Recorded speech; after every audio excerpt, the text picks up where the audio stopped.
It's time to find out What Shane said with Shane Manila. What's good, everybody? Welcome to another Shane Says. I think one of the most appealing aspects of Dynasty, at least something that I truly enjoy, one of the things I truly enjoy, there's a lot to enjoy, drafting, trading, but one of the things I really like is future casting, thinking about the future, what's going to happen, what's going to change, whether that's on a macro scale, what's going to happen to the game itself, or on a micro scale, what's going to happen with specific players.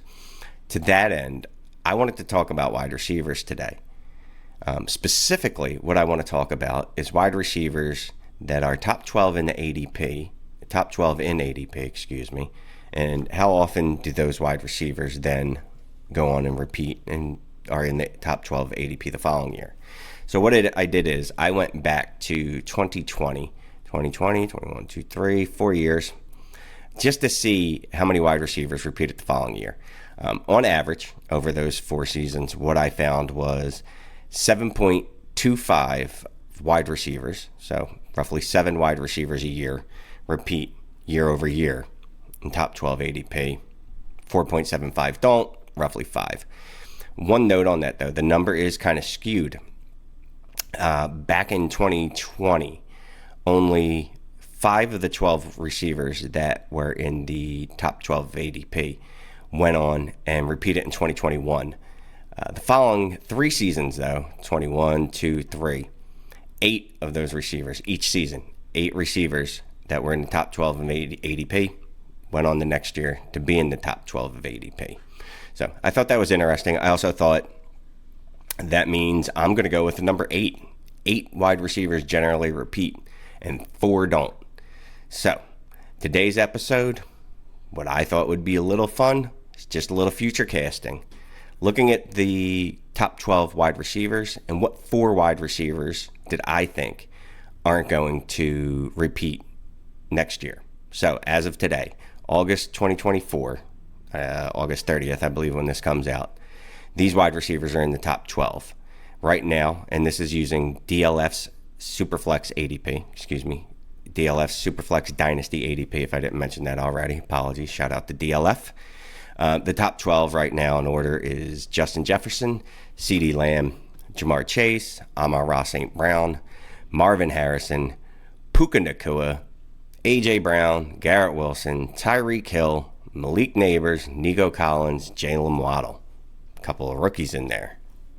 Anywho, so I came up with 4 wide receivers that I believe are likely to fall out of the top 12. And then will not be a top 12 receiver in ADP at this time in 2025. Crazy to think that that's already here. 2025, or it's going to be here. Anyway, first one up, the wide receiver 8, Garrett Wilson. Garrett Wilson, ADP at this time last year was wide receiver 5. Right now, again, like I said, he's the wide receiver 8.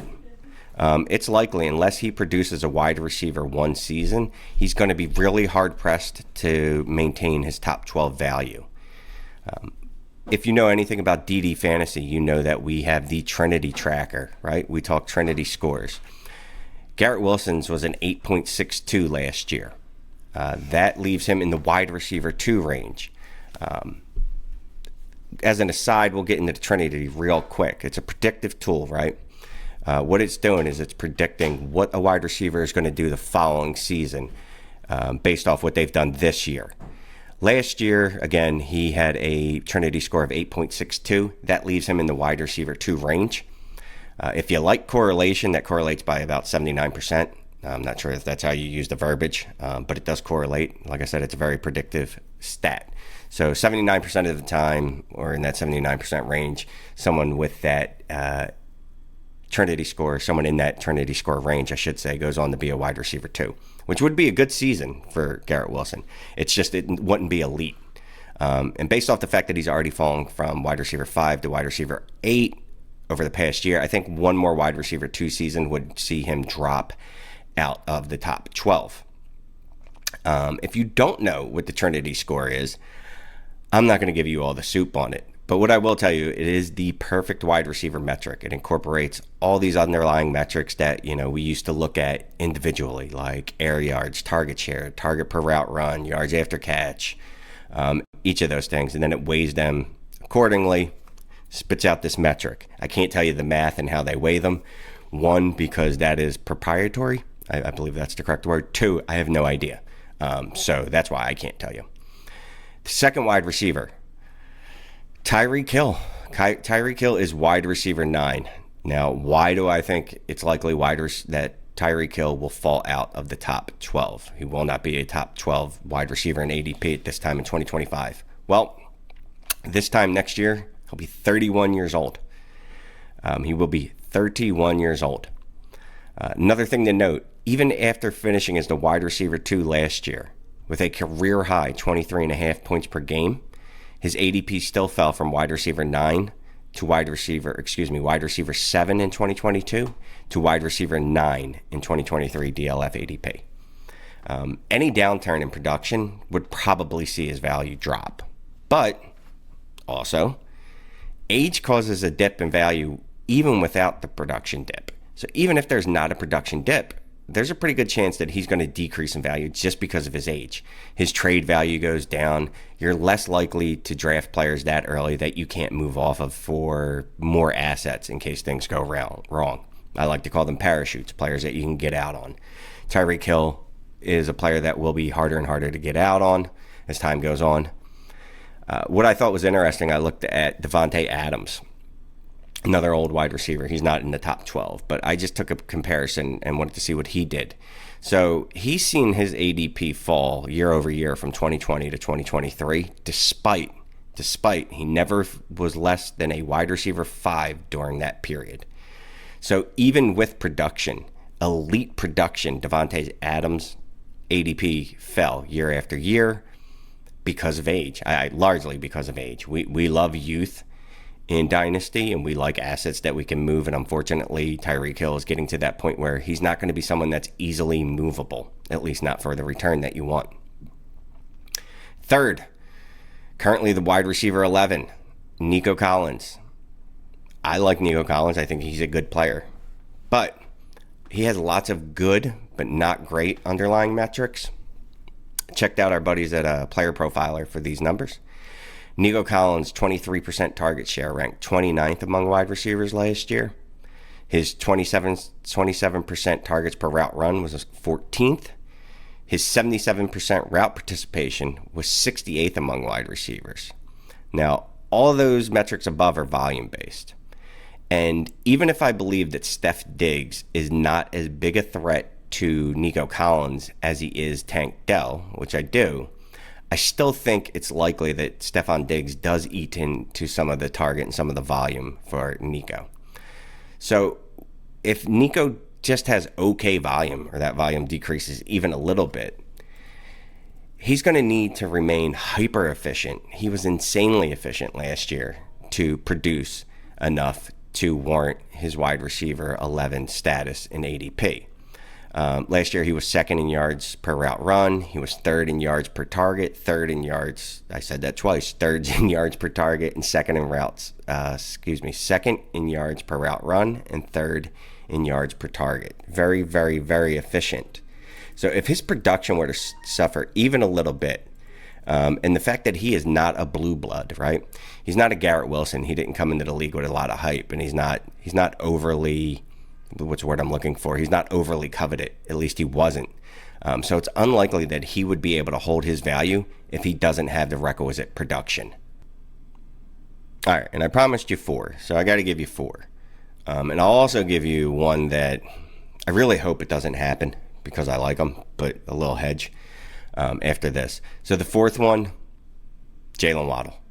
Jaylen Waddle has already seen his ADP drop from wide receiver 8 in 2023 to wide receiver 12 in 2024. It's already on a downward trend.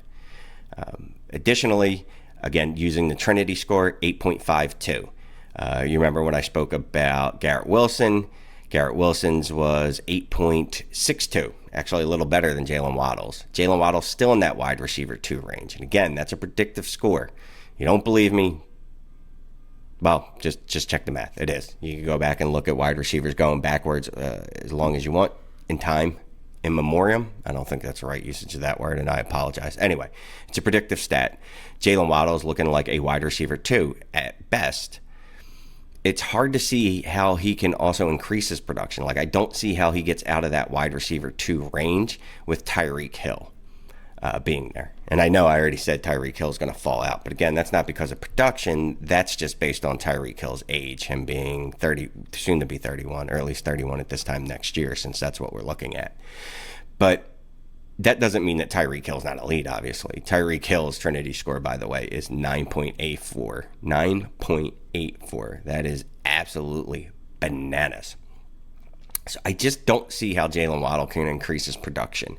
And if he can't increase his production, what is the impetus for his ADP to go up? Tyreek Hill just signed another contract. He's not leaving. So there's not even the narrative street. You can't even walk down a road where you tell yourself Jaylen Waddle is going to be the wide receiver 1 in the Miami offense because Tyreek Hill is going to be moving on. Because unless it's something completely unforeseen, completely out of the blue, he is still going to be there going into next year. So again, I just don't see Waddle surpassing Tyreek Hill. Not next year. Maybe in 2 years. Maybe in 3 years. I don't know. You know, when Tyreek Hill is pushing 33, 34 years old, at that point, Waddle would be older too, and then his value would see a ding because of that. But yeah, so those were the 4. Again, it's Tyreek Hill. Excuse me, going backwards. Let me start from 1. Garrett Wilson. And interestingly, talking about Trinity scores, I don't want to ding Garrett Wilson too much, right? But one thing you should do with the Trinity score is take a look at the receivers on their team. 2 receivers from the same team. So I did. I just wanted to see. I looked at Garrett Wilson and I looked at Mike Williams. Mike Williams' Trinity score is 9.08. Mike Williams is apparently elite when he plays. Now, how much is he going to play? I don't know. Is he really going to steal a lot of work from Garrett Wilson? Or should I say, is he going to hog targets? Is Garrett Wilson not going to hit 27% target share because Mike Williams is there? I doubt that. It's likely that Garrett Wilson hits that. But I just thought it was interesting. Mike Williams' Trinity score actually is much better than Garrett Wilson. His Trinity score is in the wide receiver 1 range, whereas, again, Garrett Wilson's is in the wide receiver 2. So, sorry, got off track there. If you know me, you know I do that sometimes. So, again, Garrett Wilson, Tyreek Hill, Nico Collins, Jaylen Waddle. That's my 4. That's the 4 I think that will fall out, if 4 fall out. And again, I'm just basing this on recent history. On average, 7.25 wide receivers repeat, 4.75 don't. So if anything, I'm actually missing someone. To that point, one guy that scares me, top 12, he is the wide receiver. I'm going to have to squint here. 6 or 7. I can't see that. The screen's too small. Wide receiver 6 or 7 on DLF's ADP, August ADP, again, super flex. And he is actually the wide receiver 6. Yes, I saw it correctly. Puka Nacua. I love Puka Nacua. I think anyone that knows me or has followed me, I think he's elite. But I am a little concerned about the knee injury. There hasn't been a lot of chatter around it. There was the Twitter streets going a little crazy yesterday about, I believe it was Greg Cosell, I could be wrong, sorry if I am, stating that there's more than meets the eye, basically, is what he was inferring, without actually saying anything. But Puka also has a significant injury history going back to college, and he did get banged up a couple times last year. So if he does see injury, or if he's injured, it's easy to see him fall out of the top 12. And again, he's not a blue blood. He's not an elite prospect. He wouldn't get the grace of some other players, even with that elite rookie season he had, because he still has the stigma of a late round draft pick. That stigma is hard to get rid of sometimes. So Puka Nacua is my hedge. I hope I'm wrong. Well, as a matter of fact, I didn't put him on my list, so I can't be wrong. I can be wrong. But anyway, I didn't put him on this list, but if he fell out of the top 12, I would not be surprised. If, again, based on injury. If he's healthy, I think he absolutely smashes this year without a doubt. I'm not concerned about Cooper Kupp or any of that. But that's not what this show's about today. So those are my thoughts. Let me know what you think I'm wrong about. I know a lot of times people like to tell me how wrong I am in the comments. Thank you. I appreciate the comments, though. I appreciate the engagement. I do. I truly do. No, all kidding aside. Let me know what wide receivers you think might fall out of the top 12. Again, the top 12 from this year, who won't be in the top 12 in ADP next year. Again, using DLF's ADP. So appreciate y'all. Everybody have a great weekend and a great Labor Day. Later.